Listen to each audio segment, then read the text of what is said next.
Good morning, friends, and welcome back to the Saif Effect. My name is Saif Effect, and I'm proud to be your host. So before I bring Sahil out, I wanted to do something a little bit different. I actually came across him a few years ago because I saw something that he posted online, and it really stood out to me. I won't share with you how it made me feel, but it's a post that he shared, and it's a concept that he actually talks about in the book, the idea of a time billionaire. And I have not actually shown Nabil this image before this moment, unless he's actually seen it on my X timeline. But I wanted to share it with you because I think it's really relevant for the conversation we're going to have with Sahil in a little bit. So I'm going to show you this image. Wow. I think I actually have seen this image before. And I mean, I think it's very powerful. For those of you who can't see the image, probably going to either display it on screen or you can look up Sahil Bloom, Time Billionaire, and I think the image should pop up if you look it up on X. Correct. What it is depicting a father and a son in just different phases of life. And I think even in some of the conversations we've had recently, just like everything goes by so fast, and you really just have to cherish the people around you and spend time wisely. You know? Well, it means a lot to me to have you always as my sidekick on the show, and your sister as our showrunner. So with that, thanks as always for helping me get warmed up, Nabs. Got you. And we'll be looking out for you in the next episode. Thanks. Thank you. Thanks. Boom. Human connections spark ideas, and ideas ignite change. And sometimes magic happens when they all collide. Welcome to the Saif Effect, where conversations lead to unexpected possibilities.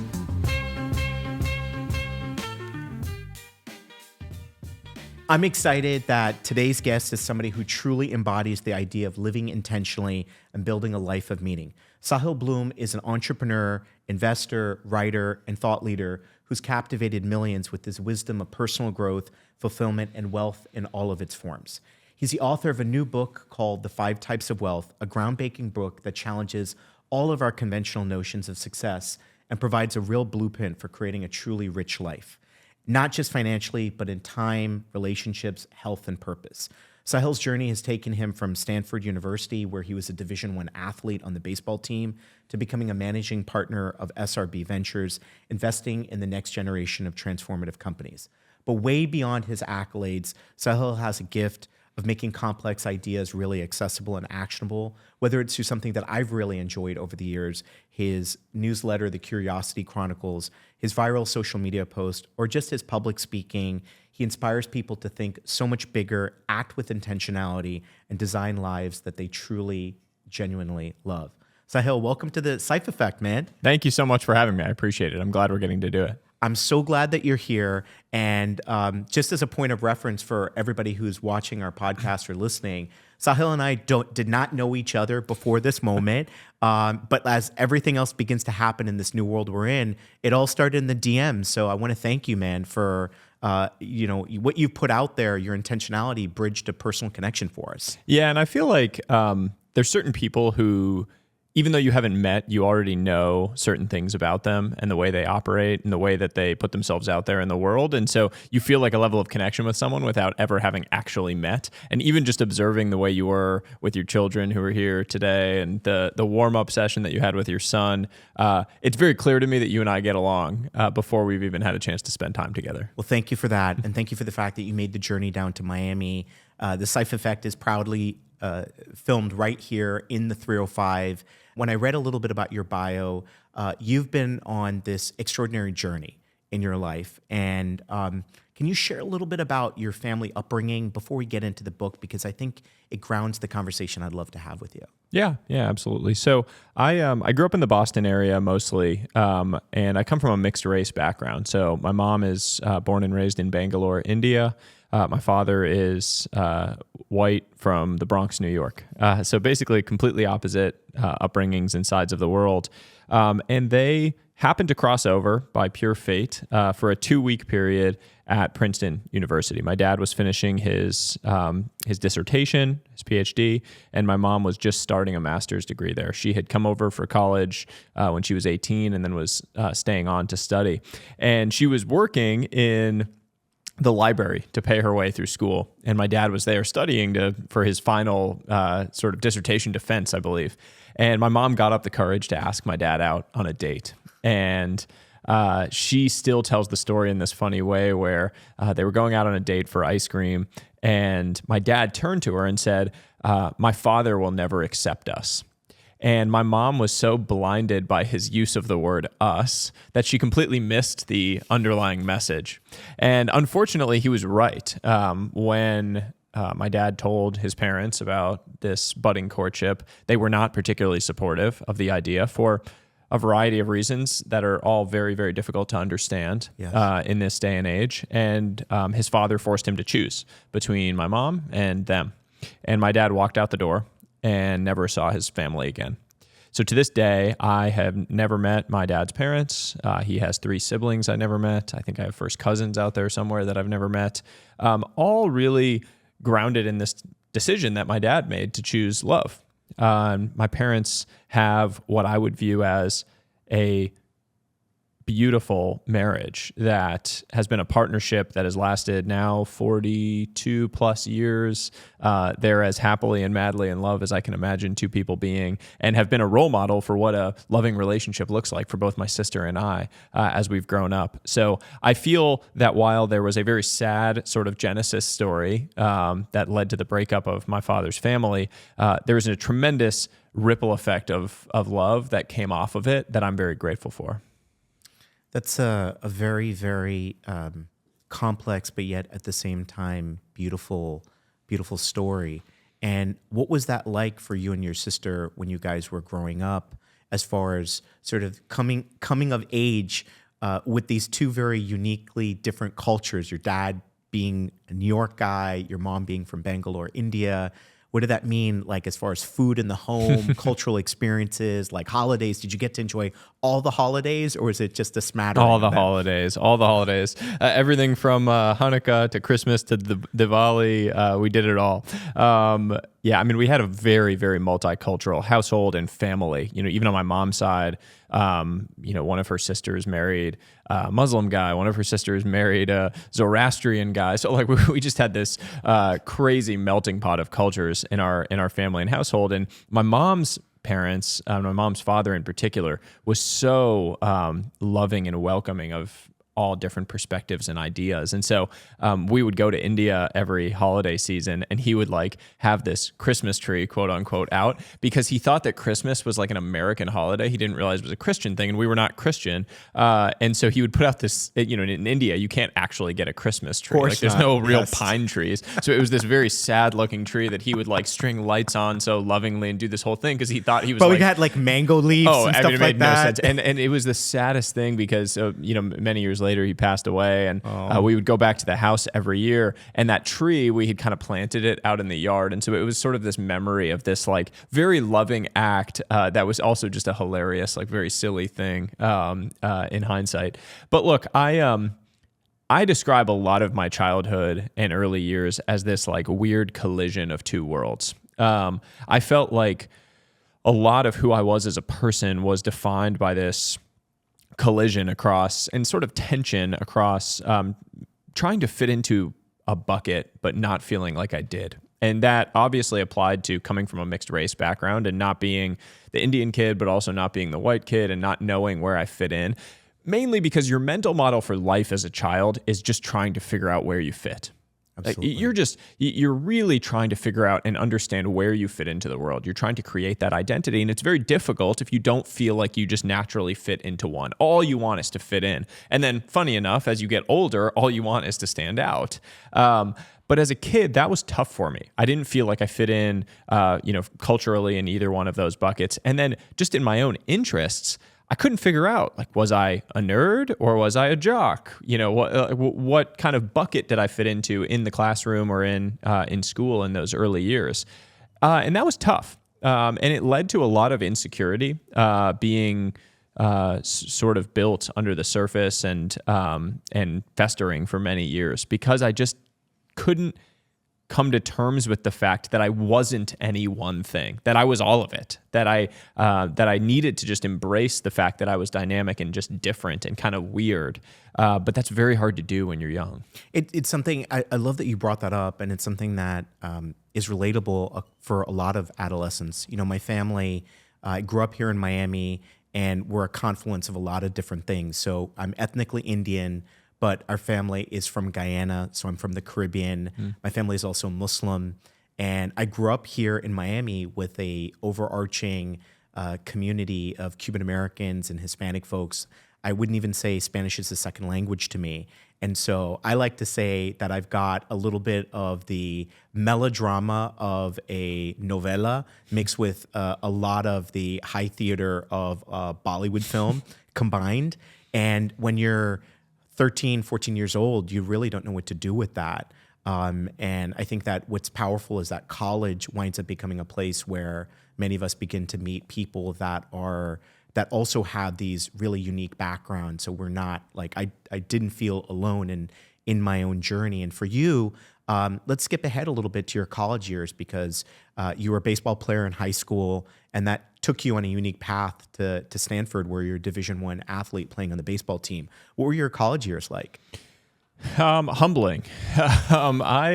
Look, I grew up in Massachusetts. I went to this small public high school, and I was pretty good at baseball, and I was very much like a big fish in a small pond. And there was some good that came from that. I got a lot of attention from coaches and, scouting and things like that. But there's a lot of bad that comes from that too, in the sense that I hadn't really been punched in the face, metaphorically, or literally, I suppose, at that point in my life. I hadn't really failed in any meaningful way, especially with baseball. And I had kind of pursued baseball so much because it was my way of standing out from my sister, who was extremely academically oriented, and she was really the golden child. She was 3.5 years older than me, and very much achieving all of the things that my family valued as worthy of achieving. We were a very academically oriented household. And so I sort of pursued baseball because it was my way of being different and unique. It was the thing that I could really attach to when I had convinced myself that I wasn't particularly smart.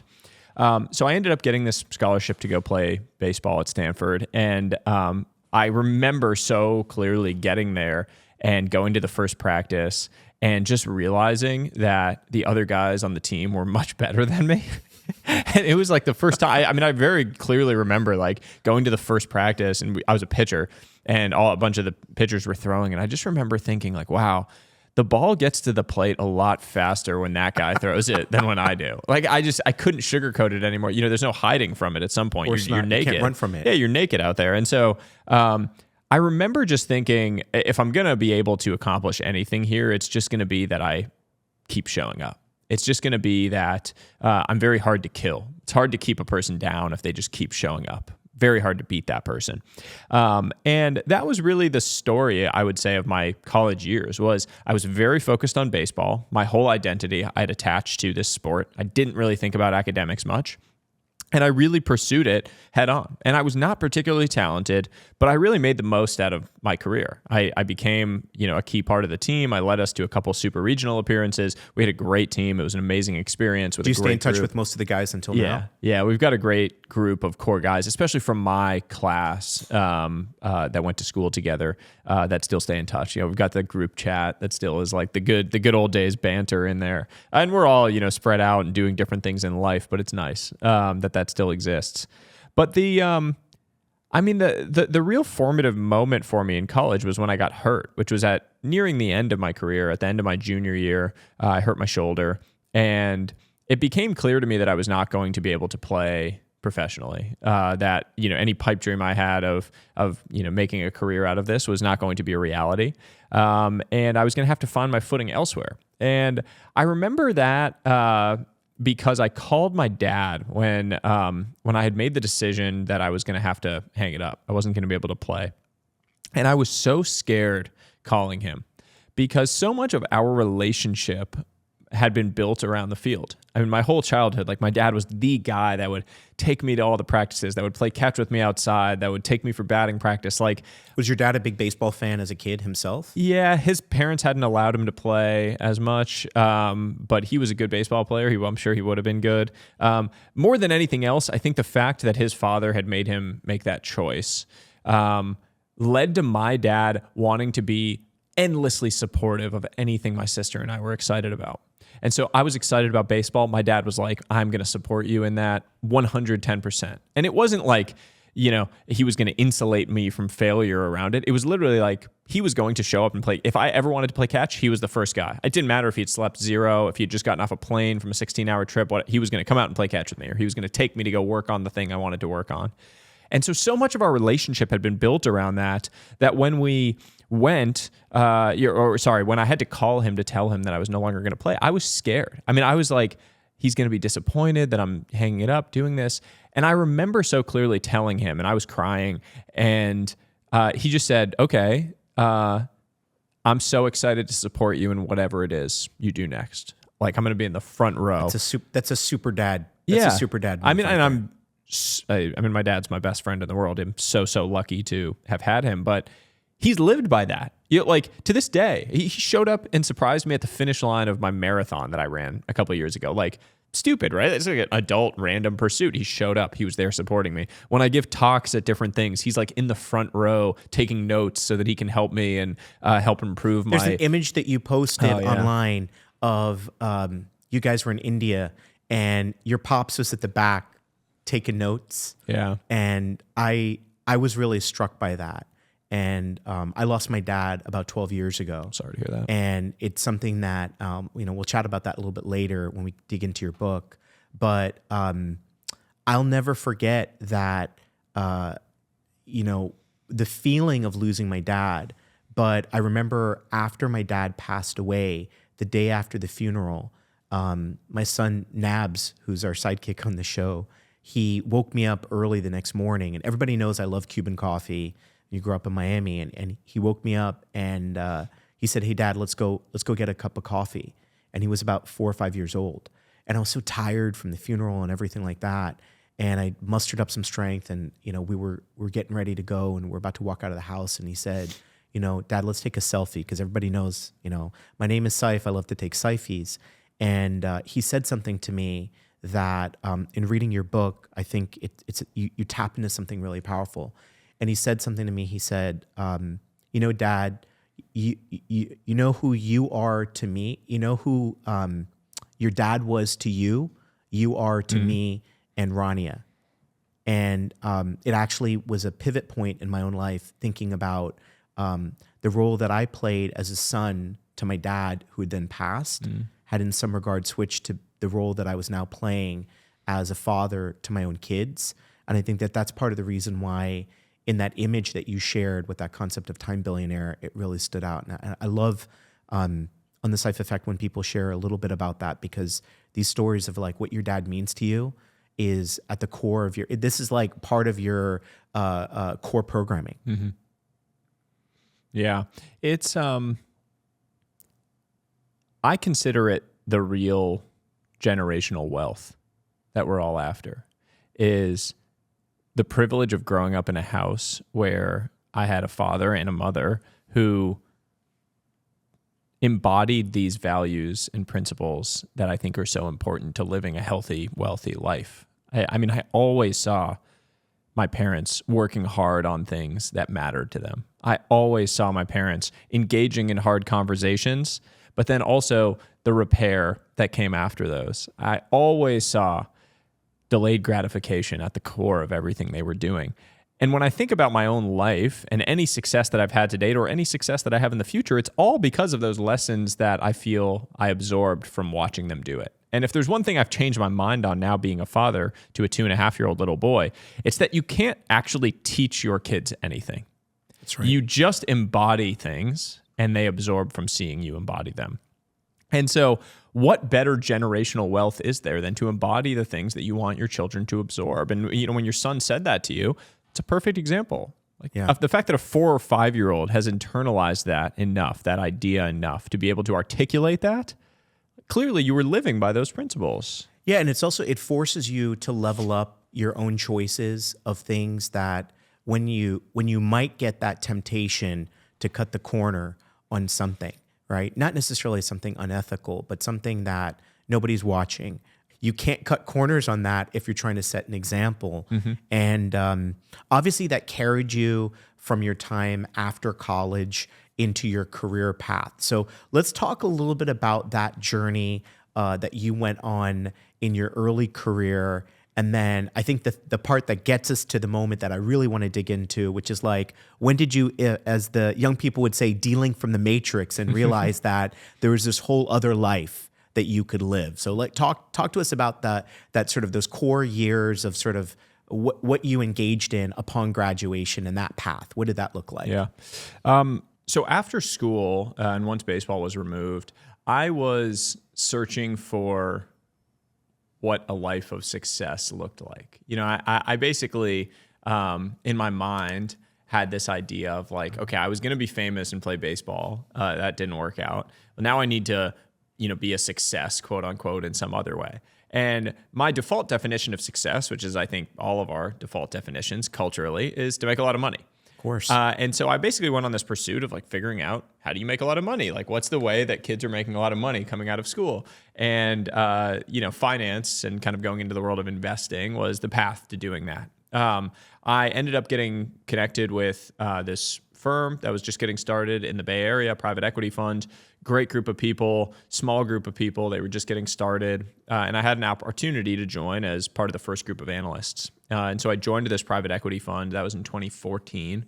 And I basically joined with the assumption that I was going to work a lot, learn a lot, which was really important to me, and make a lot of money doing it. And that was going to be my path to the good life. That I was going to sort of wake up one day having made, at the time when I was getting done with school, I was kind of like, if I can make $1 million by the time I'm 30, I'm just going to be happy every day. I'm not going to have any stress. Life is going to be good. Everyone's going to think I'm awesome.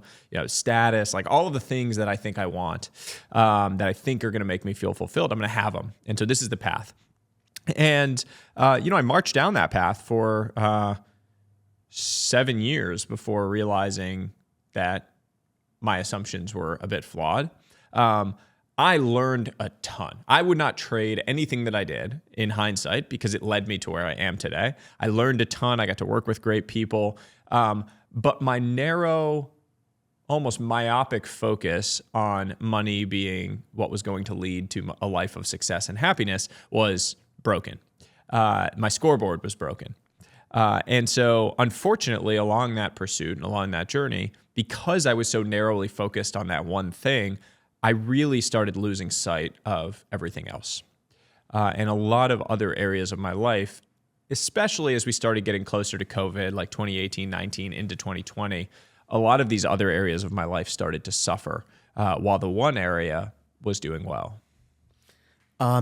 So at that moment, as you were going through that and you were starting to experience the other aspects of your life that were being sub-optimized, if you will, right? When was that exact moment that you said to yourself, like, let's hit pause. This is not where I want to be. I want to start on a new path and begin a new chapter. Yeah. Ernest Hemingway once was asked how he went bankrupt, and he said, slowly and then all at once. And I sort of feel like that was the same story as my own experience, which was a lot of these changes happened slowly. I went from sleeping well and making sure I was getting enough sleep to I was sleeping 4 or 5 hours a night because I was anxious or stressed about different things. I went from drinking once or twice a week with friends to I was drinking 7 nights a week, and it was just one drink here, one drink there, and then it builds up. I went from seeing my parents all the time, making a real effort to do it, to seeing my parents barely once a year, maybe once a year, having a good relationship with my sister, to basically not speaking with my sister. My wife and I had been trying to have a child. And I think a lot of those factors contributed to us really struggling to conceive at the time. So there were all of these other areas of my life that kind of slowly started to show cracks, but it was under the surface and I wasn't paying attention to them. Sort of like the boiling frog metaphor of like, you drop a frog into boiling water, it'll immediately jump out. But if you put it into a pot of water and slowly bring it to a boil, it won't realize until it's dead. That was kind of me. And fortunately, something did spark me jumping out of the water, which was in May of 2021. I went out for a drink with an old friend and we sat down and he asked me how I was doing. And I said that it had started to get tough being so far away from my parents on the East Coast. We were living in California still. My parents were 3,000 miles away. I was only seeing them once a year and my parents were getting older. It was like the first time in my life that I had started to see their mortality. I'd started to kind of feel that they were slowing down, that they were showing cracks and some health things had started to happen. And he asked, how old are they? I said, mid-60s. And he said, how often do you see them? I said, once a year. And he just looked at me and said, okay, so you're going to see your parents 15 more times before they die. Wow. And I just remember feeling like I had been punched in the gut. The idea still gives me chills thinking about it. The idea that the amount of time you have left with the people you love most in the world is so finite, so countable that you can put it on a few hands shook me to the core. And the next morning I woke up and told my wife that I thought we needed to make a change. And within 45 days, we had sold our house in California. I had made the tough decision to leave a great job, and we moved across the country to live closer to our parents on the East Coast. And that number, the most beautiful part about it is we took an action and we created time in a very real way. That number, 15, is now in the hundreds. I mean, I see my parents several times a month. They are a huge part of my son's life, of my wife's life, of all of our lives. And we took an action and created that outcome. We were actually much more in control of our fate and our time than we would have previously understood. And very, very few people actually do that. When they get that wake-up call, when somebody says to them this very definitive statement that an elder parent that's in their mid to late 60s, that if you only see them once a year, that it really comes down to, maybe a dozen plus amount of times. Yeah. And so that's actually, there was something within you and your wife that sort of showed that you were willing to take an idea, or because sometimes we get a gut punch and we don't really do anything with it. What happened when you guys moved back to the East Coast? Like, what beyond being able to get that additional time with them? I mean, how did you feel? What was your sleep like? What was your sense of joy and purpose like? What was that like? I mean, the most incredible thing that happened was after 2 years of struggling to conceive, living on the West Coast, within 2 weeks of moving back and making these changes, my wife got pregnant. And I still think about that to this day. I'm not a particularly religious person, but it felt like one of those moments in life where God sort of winked at you, like the understanding that when things come into alignment, everything falls into place as it should. And that was really the start of this entire journey that I'm on. And the mission that I'm on to share these ideas with the world, to inspire others to think about what they truly want in life rather than defaulting into the things that culture or society tells you that you want, to carve your own path rather than following the one that everyone has set out for you, to really identify what matters to you and then go and build your life around it. I love that so much. And I was having a conversation with one of my younger friends just this past weekend, and he and I were talking about, if you're active on any of these social platforms like X or even on Instagram or LinkedIn, sometimes it can feel like there's this whole big, beautiful game that's being played and everybody's in the mix. And, if you're not in that sort of milieu, you're removed from it. And, the conversation I had with this friend of mine, who's somebody who's a very thoughtful young man, was the idea that like it really doesn't matter the game that everybody else is playing.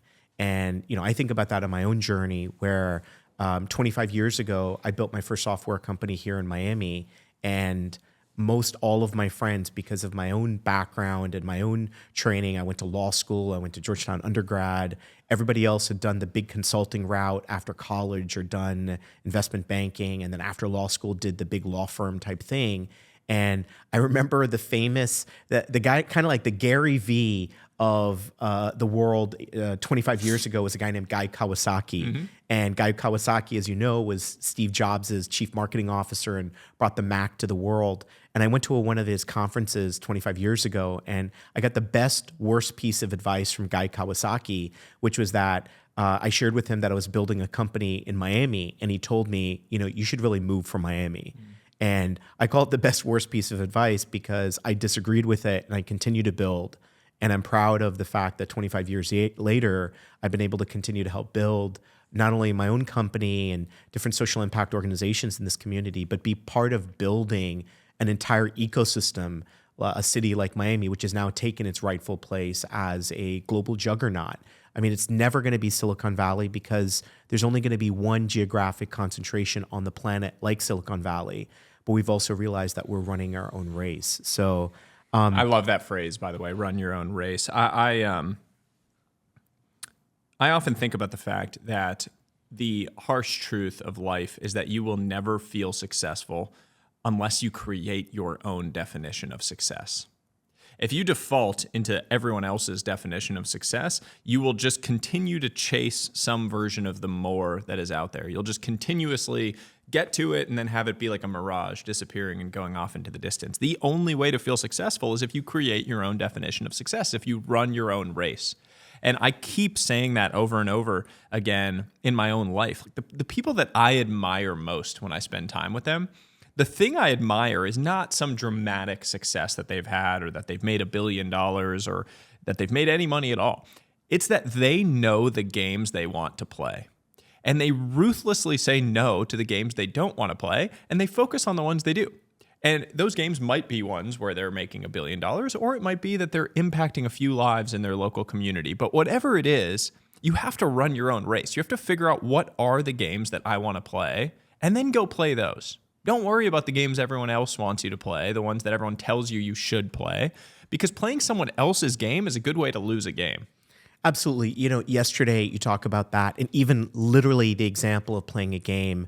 I was at a dedication ceremony for a youth park in Miami as part of the Orange Bowl week going on right now, and it's a Walt Frazier Park in Miami Gardens, and beautiful, beautiful park that's been redone, the athletic facilities. And something that stood out was the coach of the youth football program at that park. So he's this legendary local coach, is the #1 youth football coach in America. And when you meet this guy, it is like he is the Mark Zuckerberg of youth football. Like he is so locked in around one thing, which is developing the lives of these young men. And somebody, when talking about this coach, actually mentioned that when they travel, now mind you, these are elementary and middle school kids, that when they travel, every young man is expected to travel with a suit on, a suit and tie. And it was the idea that he wanted that when you travel, they're not just a team, you travel like family.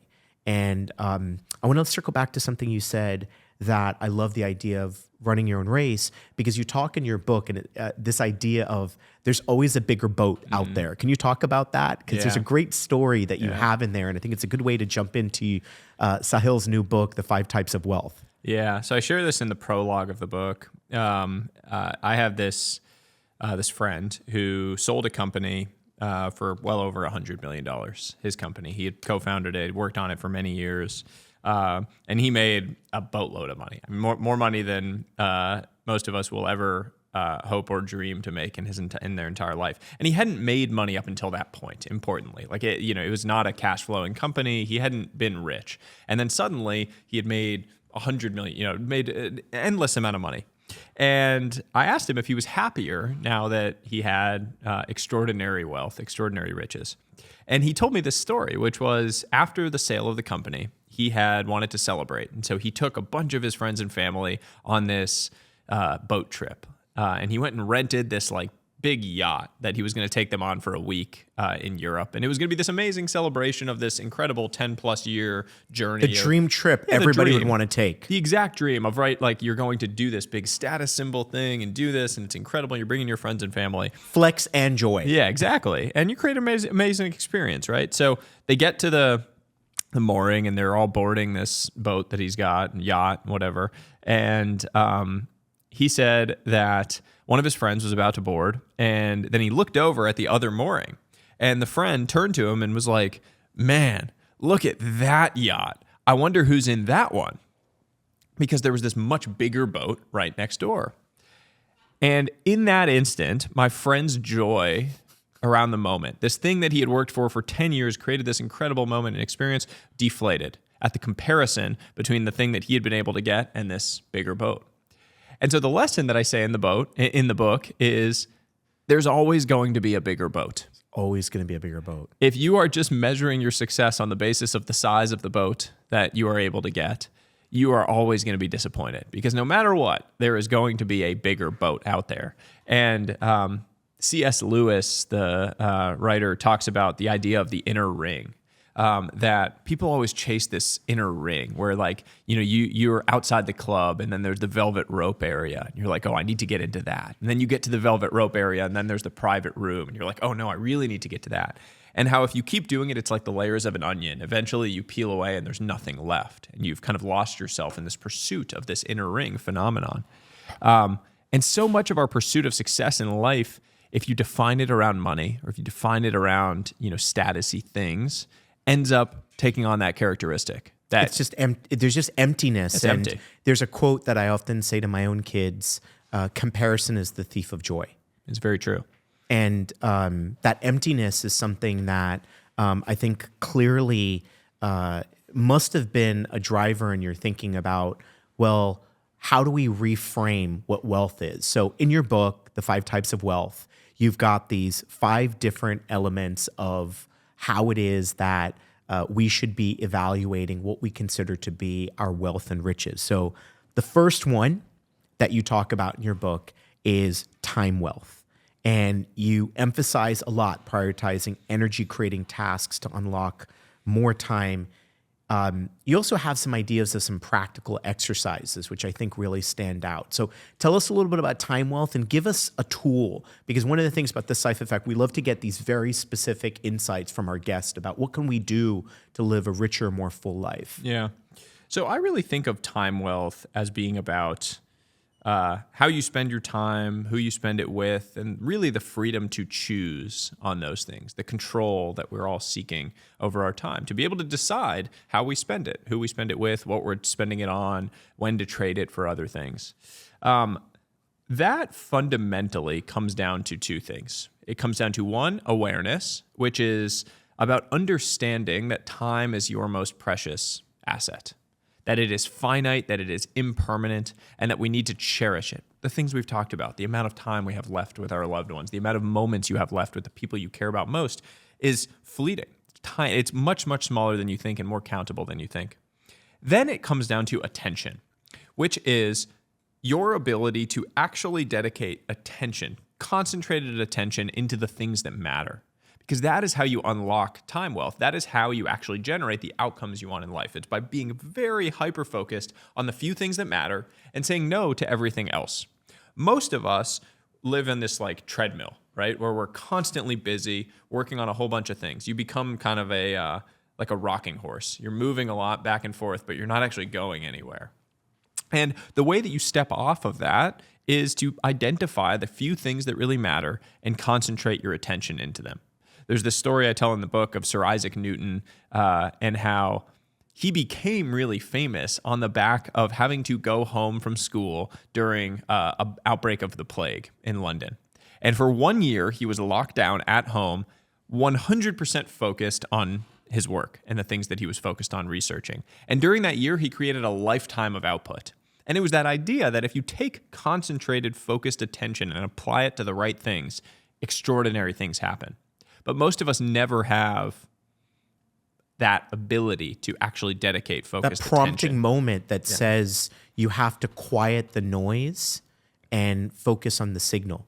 Exactly. And say no to enough things. And so to go to your question on the tool, the first thing that I ask people to do, whether it's entrepreneurs that I work with or friends that I coach or whoever it is, it's to do what I call my energy calendar exercise. So at the end of a weekday, let's take a Monday. At the end of a Monday, look at your calendar and color code activities from the calendar according to whether they created energy, meaning you felt good during and after them, mark it green, neutral, mark it yellow, or energy draining, meaning you felt drained from the activity, mark it red.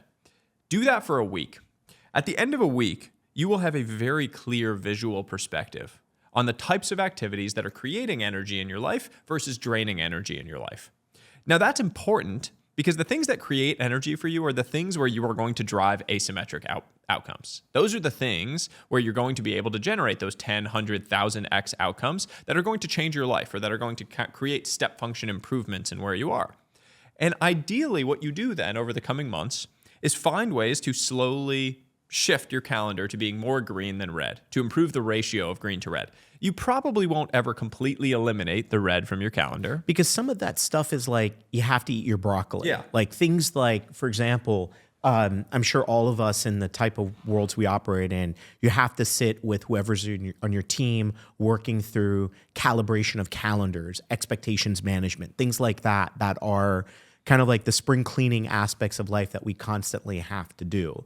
So yeah, there are things you have to do, although I would push back against the idea that you always have to do these things. I sometimes just ask the question of like, okay, what if that wasn't true? What if we didn't have to do any of that? How would we still function and operate? Could we still operate and function well? And so like there are things, like I used to say that about phone calls and Zooms. I was working in finance when I first did this. So I had just blocks of the day that were just back-to-back 30-minute Zooms and phone calls. And that is like murderously draining for me. I mean, I would rather do anything than sit on a day of Zoom calls.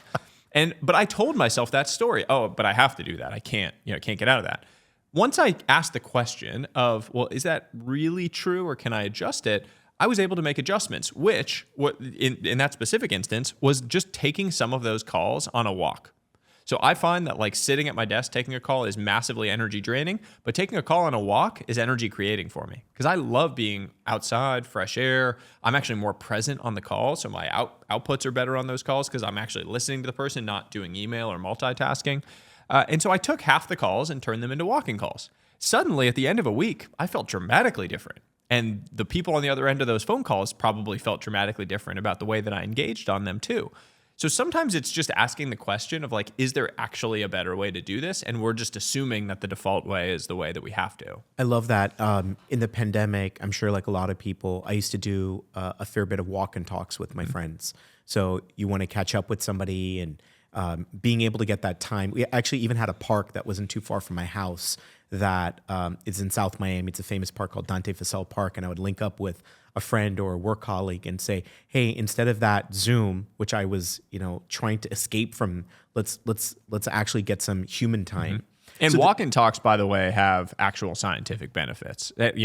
Separate and apart from being more energy creating, there's scientific evidence that walking with someone actually increases feelings of connection with them while you walk. So if you need to have a hard conversation with someone, great thing to do on a walk because it removes the intimidation of the feeling of eye contact during a walk, and it also improves the feeling of connection while you're having it, so that the person knows that they're being supported through this conversation rather than an adversarial relationship. It's the reason Steve Jobs used to do a lot of his meetings walking, because he thought it enhanced creativity as well while doing it. So you talk about connection. Let's jump into the second element of the 5 types of wealth, which is social wealth. Mm-hmm. And in your book, you talk about this idea of front row people and also the loneliness epidemic. How do we identify and nurture meaningful relationships at a time when we're flooded with quote unquote connections, but yet increasingly people feel disconnected? Like, how do you define this concept of social wealth in your book? Yeah, creating and fostering a depth and breadth of connection to the world around you. So the depth that is your front row people. And when I say front row people, what I mean is the people that will be sitting in the front row at your funeral. And I walk through this visualization exercise of identifying who those people are in your life. Depth is cultivated through shared struggle. That is literally cultivated through opening up, honesty, vulnerability, through sitting in the mud with people. You may only have a few truly deep relationships in your life, and that's fine. You don't need to have depth with hundreds of people. A few people, if you can count them on one hand, you're doing just fine in your life. But making sure that you open up enough to cultivate that depth across different seasons of your life is critical to feeling like you have the benefits of social connection. And it's important to recognize there are health benefits. It's happiness of sure, but also health benefits to having connectivity, to feeling connected to others. The Harvard study of adult development was this study done over the course of 85 years. They tracked the lives of 2,000 plus people. And they found that the single greatest predictor of physical health at age 80 was relationship satisfaction at age 50. It wasn't your cholesterol, it wasn't your blood pressure, it wasn't your smoking or drinking habits. It was how you felt about your relationships that determined your health outcomes. So this is important. This isn't some like, oh yeah, it's nice to have friends thing. This is critical for your health and happiness in your life. So cultivating depth is one. Cultivating breadth is your connection to something bigger than yourself. Those are your broader circles of friends, your networks, your communities, religious communities, something bigger than yourself that you can be connected to. You know, I love that one of the tools that you use in your book is this idea of asking all of us to think about our perfect day when we're 80 years old. So I want to share that a couple of weeks ago, my late dad's little brother, who's in his late 70s and approaching 80, he came down from Canada and he spent some time with me and my family. And I had one of those days with him. And my dad's younger brother was very different than my dad. My dad was a military guy, engineer, became an entrepreneur, lived a very regimented, disciplined life, passed in his mid-60s. And then his younger brother, kind of a dilettante, was a chef, did all kinds of different things, had a failed marriage, a little bit estranged from his kids, but now he's patched back up together with them. And, huge into music. But I got a chance to spend time with somebody who was very much almost like a raconteur version of my father. And they actually look a lot alike. And just spending time with him was a snapshot of, because he's almost 30 years older than me, seeing what that can look like and then architecting in reverse. So I love that tool that you talked about that. And you got there through a lot of these conversations with friends of yours, their parents or older people in your life that were 80 plus years old. What did you learn from some of those conversations? I think the common theme is we all want the same things in the end, and they have very little to do with money. Money is sort of a tool, but not the goal, is the way that I would characterize it. It's not nothing, but it just can't be the only thing. Most of these people, when you ask what they're looking for, what their ideal lives are, or what lessons they would say to their younger self, they sort of revolve around four things: time, people, purpose, and health. Those are kind of the four things that people talk about. And that really frames up this whole idea of the 5 types of wealth. I mean, again, financial wealth is one of the 5 types. I'm not saying that money doesn't matter. It is clearly impactful in your life, especially in the early years. It's a great time to be building a base of financial foundation. But beyond that, your happiness and your fulfillment in life and finding the more textured, real meaning that we're looking for is governed by these other things. And the ability to build a life that is rich in all of these areas is where you're going to find your best life. Talk to us about mental wealth, because financial wealth is obviously, it's number 5 on your list. And I think that a lot of people will have a better understanding of that. But talk to us about mental wealth, because I thought that was like, I was going through reading your book and I was like, okay, I totally get the time wealth thing. I love the idea. My cheesy nickname, you may or may not know Sahil, is Miami's Connector in Chief. So I love doing I do a monthly coffee meetup called Cafecito and Pastelitos, the second Tuesday of every month. It doesn't serve any business value other than it allows me to do coffee with 100 people at once. And I've been doing some version of this for the last decade plus. And so when people want to hang out with me and do something, maybe I have a loose tie, maybe they're not a front row, I'll say, oh, let's grab coffee. And they're like, great. And they're like, just come to Cafecito and Pastelitos. And then they're there with like 100 of my other peeps. And it's something that I've like, it derives so much joy for me. Mental wealth. What does that mean? Mental wealth is fundamentally about purpose, growth, and space. Those are kind of the three pillars that I think of with mental wealth. Mental wealth is, if you were to characterize it in a single phrase, it's kind of the hero's journey. The hero's journey is the story arc that we're all very familiar with. Joseph Campbell, you're taking us right back to high school, man. Yeah, but it's the reason it's such a common story arc in movies and things that we watch is because humans connect with it, because we see ourselves in it, because it's the thing that we are all on. It's the person who has a clear purpose, needing to go out into the world, experiencing trials and tribulations that lead to growth, wrestling with these big questions of their life along the way, and then finding themselves in the end. And that is what mental wealth is about. It's about creating the space in your life to engage with all of that. It's about thinking about your higher order purpose. What are you going to be connected to? What is going to align your short and long-term decision making? And it's allowing yourself to be dynamic, to grow through whatever trials and tribulations you experience along the way. The struggle with mental wealth that most people have is they don't create the space in their life to engage with it. So you get caught in this constant pattern of stimulus straight into response, where you don't actually have space to slow down and to actually think about some of these bigger, more unanswerable questions of life. Some of those could be religious, and spirituality definitely comes into mental wealth for people who are spiritual.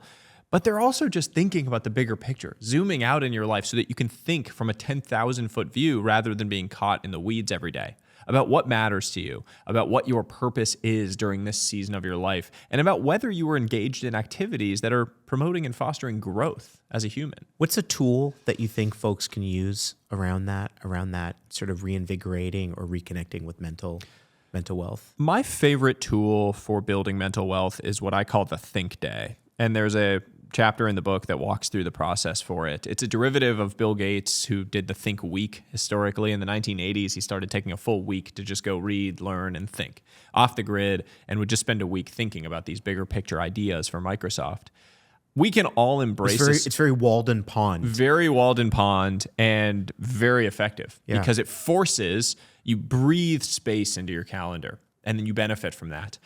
We can all embrace a similar prospect, but without having to take a week to do it. So I call it my Think Day, and I do it either once a month or once a quarter, depending on how things are in my life. And the idea is that you take a few hours and you go off the grid in some way. You shut off technology, and you take these thinking question prompts. It's kind of these prompts that will allow you to think from a more 10,000-foot view on your life about some of the bigger questions that will allow you to start understanding a little bit more about the things that motivate you, about your true priorities.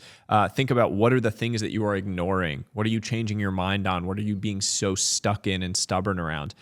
Just force yourself to shine a light on all of these areas of your life. And I think that the Think Day is one of the most powerful concepts in the book. It's one of the things I would recommend everyone to go and schedule onto their calendar to go and do, because the amount of benefit that I've gotten in my life from doing that as a regular ritual is enormous.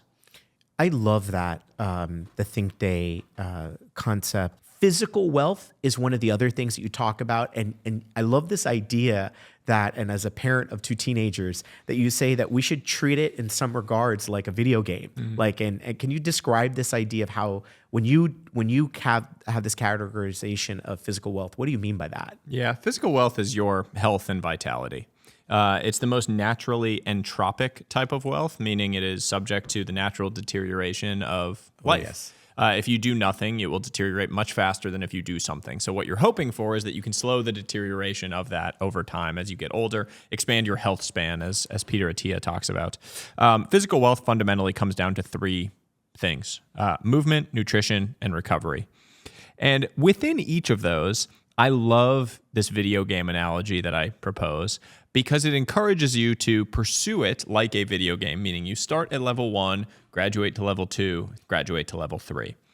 The reason that's so important in physical wealth is because in the social media age, you are bombarded by level 100 topics and thinking, mainly because that's what gets clicks. So the things that are craziest sounding, most, esoteric, most complex are the things that get clicks and comments on social media. So that's what gets shared. The crazy peptide, red light therapy, cold plunge, sauna, whatever, like those routines are what you see. And so you start to develop this thought that that's what it means to get fit, or that's what it means to develop physical wealth, when that's couldn't be further from the truth. That's the last 0.01% of gains that you can hope to get in life. The reality is that level 1 across those 3 is very simple and gets you 80+% of the benefit. If you, on movement, move for 30 minutes a day. I don't care whether it's jogging, walking, biking, rowing, swimming, dancing, whatever you like doing, move for 30 minutes a day. Nutrition, eat whole unprocessed foods, 80% of your meals. That's it. Just do that. And then recovery, sleep for 7 hours a night. If you do those 3 things, that's level 1, you're doing better than 80% of the population. That will get you 80% of the benefit from all of these areas. From there, you can get a little bit more complicated. You can add layers. You can start thinking about weight training versus cardio. You can start thinking about a higher proportion of your meals coming from whole unprocessed foods, single ingredient foods. You can get to 8 hours of sleep. You can add sauna. You can add these other recovery methods. But the baseline level 1 is not complicated, and anyone can go do it, basically for free. And so there's no excuse to not just start there. We just need to avoid the self-intimidation that comes from thinking that level 100 is the place where we need to start. I love that, because sometimes, and we see it, in my circle of friends, all of us are guys that are about to turn 50 or are turning 50 at this exact, in this year. Like for me, later this year, I turn 50. I've got one of my buddies, his 50th birthday is this weekend. And so now it's this time for deep reflection about what that means. I mean, 50 is a mile marker year. I feel in some regards, I had the misfortune of having a torn rotator cuff and a torn labrum and kind of getting sidelined about a year and a half ago. And then having to have shoulder surgery. And I remember it was exactly November of 2023. I had shoulder surgery. I'm sitting there. It was an intervening life event. It wasn't an illness that was going to kill me like, some other folks that are going to have really, really difficult things to go through. But just sitting there, making a commitment to myself about what do I want to do differently, when I'm able to recover. And I was really rough on, looking at, you're sitting there scrolling. You're almost like a teenage kid scrolling on Instagram and seeing everybody, bench pressing and all this type of stuff. And I made a commitment to myself, like that video game, to say I have to start from level 1 to get back to where I was finally at. I started with walking, then jogging, then very light stretches. And then now I'm, thankfully back in the gym and able to do weight training. And I feel really good about that. And when I read that chapter in your book about physical wealth, it really stood out to me. Give us a final word about financial wealth. Financial wealth, the most important nuanced concept that I bring up in the book is just this idea of defining what enough looks like to you. There's this famous story of Kurt Vonnegut and Joseph Heller going to this billionaire's house for an event. And Vonnegut says to Joseph Heller, how does it feel that just yesterday, the owner of this home made more money than your book, Catch-22, made in its entire lifetime? And Heller says, yes, but I've got something that he'll never have. Vonnegut says, what's that? And Heller replies, the knowledge that I've got enough. And that concept, the idea of defining enough, runs so central to building a life of financial wealth, because if you don't know what enough looks like to you, you will never be rich. You will just continue on this chase for more. And so the final line that I say about this is, never let the quest for more distract you from the beauty of enough. Something that it's so well stated. There's a quote from Bruce Lee that I love, which is, it's not about the building up of things. It's about the hacking away at the unessential. And I think that the further you go in the journey, you realize that you have to find how it is that you remove things that actually give you a sense of what really, really ultimately matters. And I love that idea of enough. There's one big concept that stands out in your book that I feel it would be remiss in our conversation. I imagine in a lot of the pods that you're going to be doing, you're going to get to double click a little bit more. The life raiser. Talk to us about this idea of this concept, about this principle that folks can use to navigating some of those overwhelming moments in life. What is this life raiser? Yeah. The idea of a razor is a single decision-making tool. It's a rule of thumb that simplifies decision-making. So Occam's razor is the most famous one. It says that simple is beautiful. The simplest possible explanation is often the right one. And I formulated this idea of having a life razor, a single decision-making tool to rule them all in your life. And the way that I articulate it in the book is that you need to create a single statement that is ripple creating and identity defining in your life. So my life razor is to say, I will coach my son's sports teams. And why that's important in my life has not very much to do with the sports teams. It has everything to do with the ripples and the identity that it implies.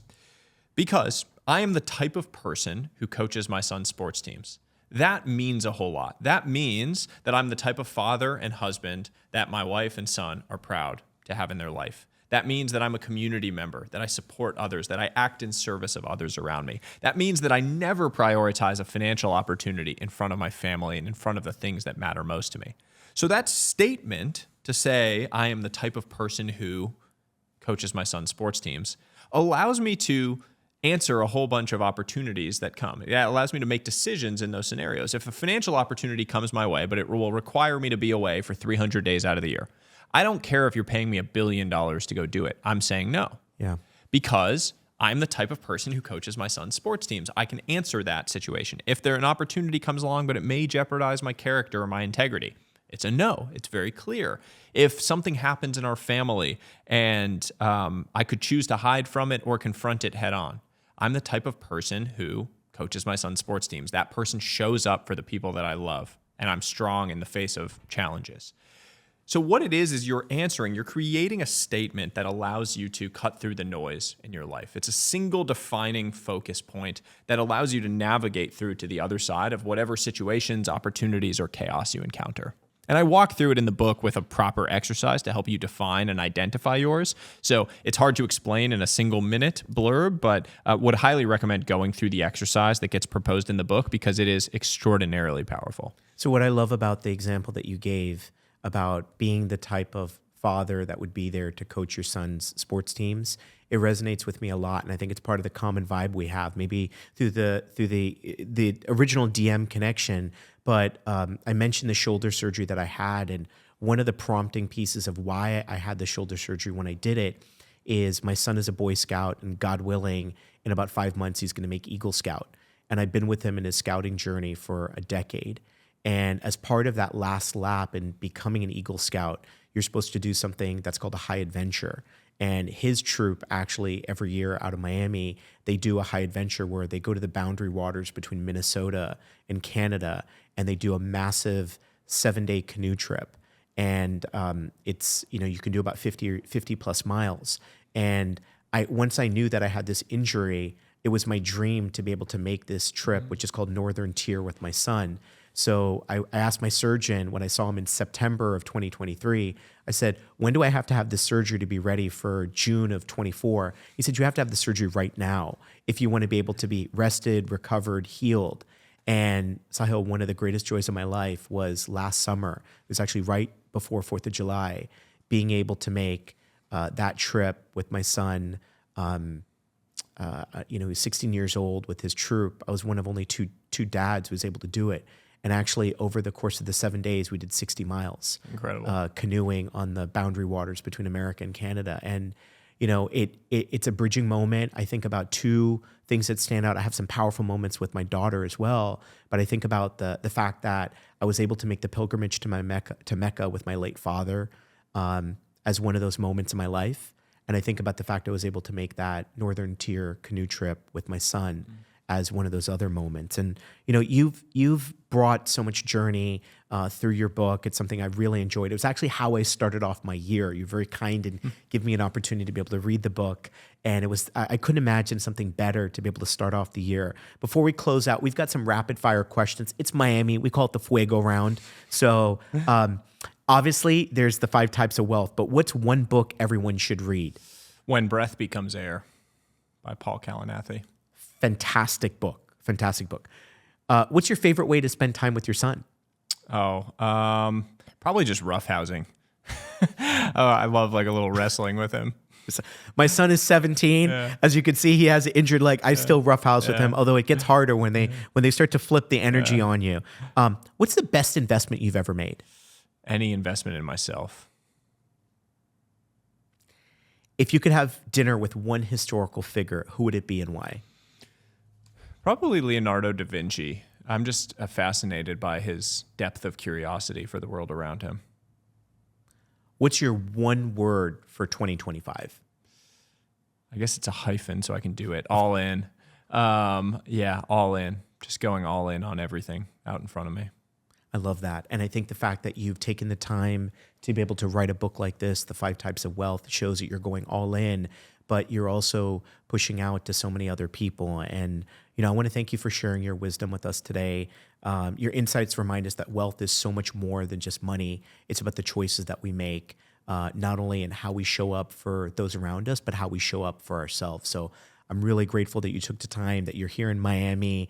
And I want to encourage everybody who's listening in, both on our YouTube channel as well as on our pod, pick up Sahil's book. It's coming out. When this is released, it'll be out everywhere. You can go pick it up at a local store or at any major store, Amazon, wherever it is. So thank you so much, Sahil. Looking forward to having you back again on the pod. Wish you the best of luck as you're going out there and spreading your joy, and also reminding all of us that there's a different way to think about the scorecard of life and how it is that we build wealth. Appreciate you, my friend. Thank you so much for having me. Appreciate it. Appreciate you. So for everybody who's listening in, this is the Saif Effect. We were so lucky to be able to have somebody who I consider to be a deep, purposeful leader in our world, Sahil Bloom. Listen out for his upcoming book, The 5 Types of Wealth. Thanks, everyone.